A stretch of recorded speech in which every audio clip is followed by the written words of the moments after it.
HPG çima bilançoya şerri Bakurê Kurdistanê eşkere nake.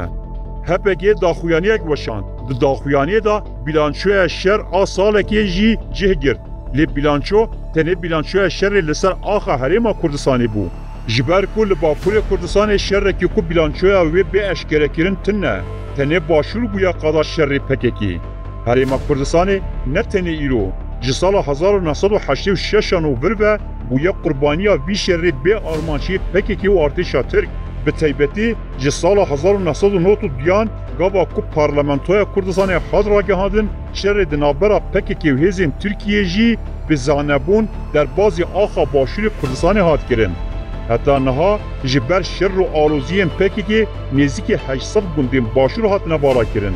Li gelek gundan jî gundî yan havînê diçin û zivistanê vala dike yan jî bi roj diçin û bi şev vedigerin bajar.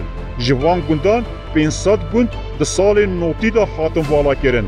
Xelkê Herêma Kurdistanê bi salan ji ber şer nikarin biçin gundên xwe, nikarin ajalan xwedî bikin. Rez û aqal ji ber bêsexberiyê bûne beyar, ciwan bêkar û betalin. Şînwarên ku bibin navendên geştiyarî dibin qadên şerrê bê arman jê PKK. Gund û deverên çiyayî hatin bêmirovkirin. Bi qasî ku başûrê Kurdistanê wekî qada şerrê artêşa Tirk û PKK bêşixulandin, li Tirkiye û Bakurê Kurdistanê dengê fîşekan jî qet naê bihîstin. Piştî şerrê PKK'yê dibin navê şerrê xendekan da bajarên Kurdistanê hatin wêrankirin. Êdî li Bakurê Kurdistanê gav bi gav pevçûn û şer rawistiya. Niha li çiyayên Bakurê Kurdistanê gerîla nemaye. Çiyayên Bakurê Kurdistanê yên wekî Cîlo, Çarçela, Gabar, Cûdî, Besta, Herekol, Kato bûne cihên geştiyarî. Li her derê festîval tên kirin. Geştên li darxistin. Wekî navendên werzişên avê û xweşandinê tên bikaranîn. Lê belê dema ku xelkê Şerazê û Dêrelokê du gavan ji bajêr dûr dikevin, di nava tirsa teqîna mayîn, êrişa balafiran û rêgiriya PKK da dijîn. Şerrê wêrankarî yê li Herêma Kurdistanê tê kirin. PKK her sal behsa serkeftinên xwe dike. Lê dewleta Tirk her sal baregehên xwecih li deverê ava dike. Wê demê PKK behsa çi serkeftinê dike? Kunê mişkalê PKK bûyne Qeyserî. Di sala 2018 da dewleta Tirk li ser xeta Şemzînan Xakurkê dest bi operasyonê biryarî kiribû. Li bilindahî û hemû lûtkeyên çiyayên Zagrosê bicih bû. Di sala 2019 da Herêma Biradost ji Xakurkê geliyê xinêre heta çiyayê Şekîb kev destê dewleta Tirk. Di sala 2020 da li heftanînê operasyona Penceqilink hat kirin. PKK rojekê jî li ber xwe neda. Çiyayên bilind ên girîng ên wekî Xantûr radestê dewleta Tirk kirin. Geliyê wekî Beheştê geliyê Pisaxa, Pîrbila û Keşanê ketin bin kontrola hêzên Tirk ve encama şerrê PKK warên hezara sala nokê Pepûkê lê dixwîne. Di operasyona ku di sala 2021 de li ser xeta Metina û Qeşîra û Avaşîn dest pê kirî de gelek cihên wekî zinarê Kêste û geliyê Basyan ji aliyê dewleta Tirk ve hatin girtin. Dîsa tu berxwedanek çênebû. Gundên Gulî û Berwaryan bûne herêmên pevçûnan. Xelkê deverê rez û baxên xwe berdan. Mêşên hingîv û daristan hatin şewitandin. Operasyona Pencekilît ku di Nîsana sala 2022 da dest pê kiribû, etnîgariya helî dewlemend û qeşeng geliyê Kur û Asê yên devera nêrwer rêkan hatin armançkirin. Artêşa Tirk bi şev ji xeta çiyayê reş û serê Sênya ku PKK jê ra dibêje şikefta birîndara heya Kurê jarî dagir kir. Ev devera ku bi salan e PKK destûr nedida gundiyên minteqê biçinê lê di şevekê da ji artêşa Tirk re hişt. Di ser vê operasyonê ra salek derbas bû. PKK bilançoya vê operasyonê rojên borî eşkere kir. Li gorî vê bilançoyê 250 gerîlayên jiyana xwe ji dest dane û 2083 leşkerên Tirk jî hatine kuştin. Wek ronahiya rojê diyar e ku PKK hejmara leşkerên ku hatine kuştin rast negotiye. Herkes zane ku bi dûr ve avêtina hinek roketa çi kuştin çênabe.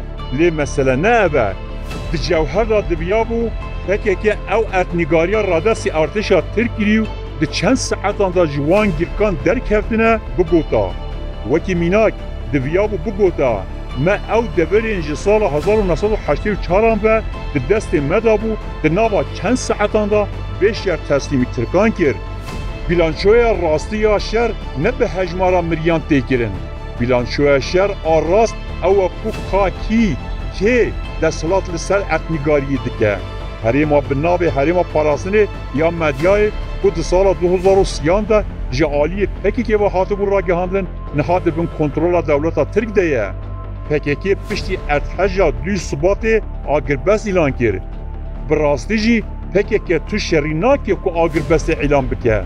چیای گاباره سال نوتی و نابند شر آب پکی بو نوتی بوی جه چیاوان و گشتیاران. هر روش کومن سیرانیان درد کمن چیای گابار و جودی. گابار ایدی نقادا گریلایه. هرمک گشتیاریه. لیله هرم کردستان ولاتی نکارن بشین گندی خواه. گیا کوم بکن. بریا نهاجی دو ولاتیین جی شلادزه ین در دورا چیای شیرین اون هدفا بالافرین شر. میناک چارچلا جلو و چیان جلو مرگینه بره جهه بریارگه هم پکه که بو. نهاجی هر زوستانه لوارگه هم بره یم پکیه فستیوال آسیمیلاسیون کرنه تین لدار خستن. ورزشوان لی خشک دکن. لی بله خلک هرما کردستان نکارن هرن چیای گاره سفره بفری بکن.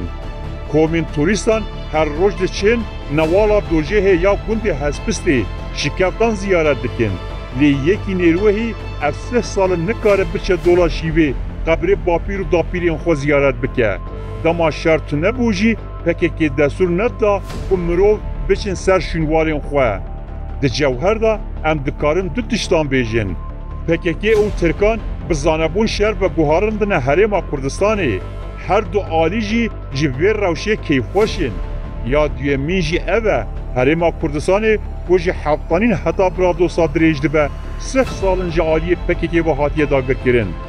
لینوکه داگر کرن دست گوهار پکه که اف هرم سپارتن ارتشا ترک نها ایدی ارگ دکبه سر ملی گل کردستانی دوی گل دورا سندی بلی برواری بالا نیروا و ریکان و نهیلی رابن سر پیانو جی پکه که رابیجین ایدی بسه جواری مدر که به